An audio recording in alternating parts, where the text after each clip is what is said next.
وعن أو ناكسن داوضة العالم كجوكتان هل كان ودك في سبسكرايب صار channel كجنبلا الكفرون قد داوضها أو هري مقالة حلو البلسوق اللي برتن يوتيوب كايدك في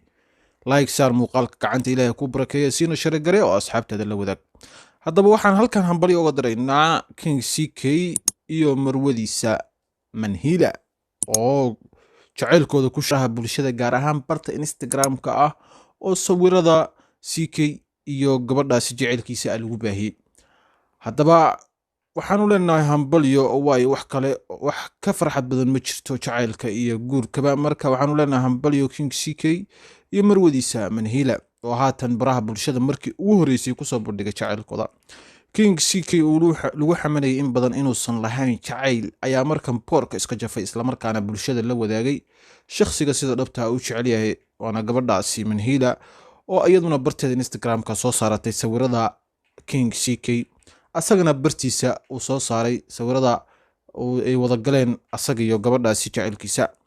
haddaba haddaanu nahay bahda degdeg TV waxaanu leenahay hambalyo waayo waa arrin farxad leh oo ku soo korodhay dhammaan dadka taageera King CK oo bartiisa YouTube-ka ay ku xiran yihiin in ka badan 600 oo kun oo qof haddaba 600 oo kun oo qof ayaa laga rabaa inay hambalyada u diraan CK oo markii ugu horeysay soo bandhigay jaceylkiisa maadaama uu leeyahay taageerayaal aad u fara badan oo nus milyan ku dhow oo ku xiran bartiisa YouTube-ka iyo kuwa banaanka ka taageeraba oo aan ku xirnayn bartiisa YouTube-ka waxaanu leenahay hambalyo waayo waa markii ugu horeysay ee baraha bulshada uu ku soo bandhigay CK shakhsiga sida dhabta ah oo u jecel yahay isla markaana uu bulshada markii ugu horeysay uu la wadaago sawirada isagii iyo shakhsigaasi haddaba dad badan ayaa ku dhaleecin jiray in CK uusan lahayn wax jacayl ah isla markaana uu nolosha ka dhacay hase ahaatee tani waxay u noqonaysaa caddeyn buuxda in uu meel iska saaray